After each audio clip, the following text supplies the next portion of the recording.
That I am a victim of ideological You conversion. will see the pain this girl's been gone through, telling their For story. a large section of people who are saying that this is fictional. एक brain washing system चल रही है हमारे For a large section of people who are saying that this is fictional. सवाल पूछकर ऐसा बहुत ही कम देखने को मिलता है कि किसी मूवी का प्रचार भारत का प्रधानमंत्री कर रहा हो और वही मूवी कुछ स्टेट्स में बैन हो तो कुछ स्टेट्स में टैक्स फ्री कर गई हो।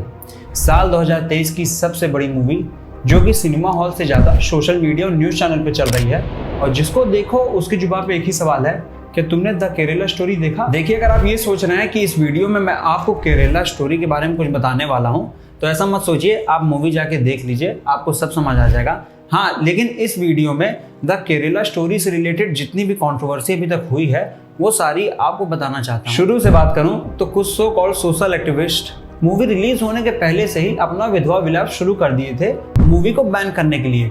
सुप्रीम कोर्ट में कई पिटीशन फाइल की गई लेकिन वहां से ना ही सुनने को मिला और जिस स्टेट पे स्टोरी पूरी बनी है उस स्टेट में भी पिटीशन फाइल की गई लेकिन केरल हाईकोर्ट ने साफ मना कर दिया मूवी को बैन करने से। लेकिन एक चौंका देने वाली बात यह है कि केरल से सटे राज्य तमिलनाडु में ही मूवी की स्क्रीनिंग को रोक दिया गया है और ऐसा इसलिए हुआ है क्योंकि वहां भारी प्रदर्शन हुआ, विरोध हुआ, जिसके कारण मूवी की स्क्रीनिंग्स को वहां रोक दिया और साथ ही वेस्ट बंगाल में तो गवर्नमेंट ने सीधे सीधे मूवी को बैन कर दिया और उन्होंने ये कहा कि नफरत और हिंसा की किसी भी घटना को रोकने के लिए और पूरे राज्य में अमन शांति बनाए रखने के लिए ये फैसला उठाया जा रहा है। और ये कैसी विडंबना है कि हिंसा और शांति की बात वो लोग कर रहे हैं जो 2021 में इलेक्शन जीतने के बाद उनके पार्टी के गुंडे अपोजिट पार्टी के समर्थक और उनकी पार्टी के कार्यकर्ताओं के साथ हिंसक हुए और इंडियन एक्सप्रेस न्यूज के अकॉर्डिंग 2 दिन में 14 लोगों ने अपनी जान गंवा दी इस पूरी हिंसा में। मूवी के अनुसार ऐसा बताया गया है कि 32,000 लड़कियों का धर्म परिवर्तन कराया गया है और इस पूरे धर्म परिवर्तन में आतंकवादी गतिविधियां हैं जिसको लेके हिंदू और क्रिश्चियन लड़कियों को ही टारगेट किया जाता है। हो सकता है कि डाटा सही भी हो और हो सकता है डाटा गलत भी हो, लेकिन NCRB national crime record bureau के अनुसार साल 2016 से 2018 तक मिसिंग वुमेन के केस में बंगाल हमेशा टॉप 3 में रहा ही। और टाइम्स ऑफ इंडिया के एक आर्टिकल के अनुसार यूएन के 2011 के मिसिंग वुमेन एंड चाइल्ड के लिस्ट में वेस्ट बंगाल ने तो टॉप ही कर दिया था। अच्छा, ये बताइए, केरल का नाम सुनते ही आपके दिमाग में सबसे पहले क्या आता है? ब्यूटीफुल कल्चर, नेचुरल ऑरा या फिर अच्छा खाना? लेकिन कुछ लोगों के दिमाग में एक चीज और आती है। Given the world's biggest defense contract.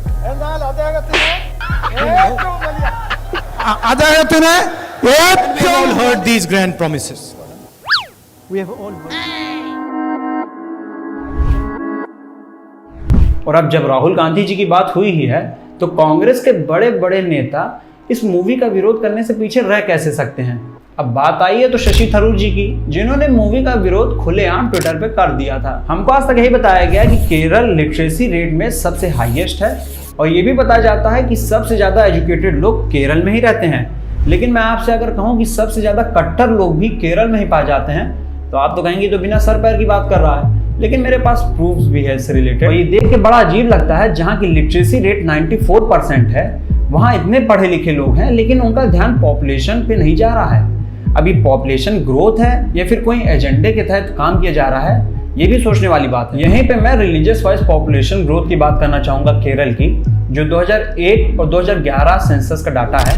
2001 में हिंदू का ग्रोथ 7.29% था और क्रिश्चियनिटी का 7.75, तो वहीं मुस्लिम पॉपुलेशन का ग्रोथ 15.84। आप देख सकते हैं ये डाटा जस्ट डबल है हिंदू और क्रिश्चियन का।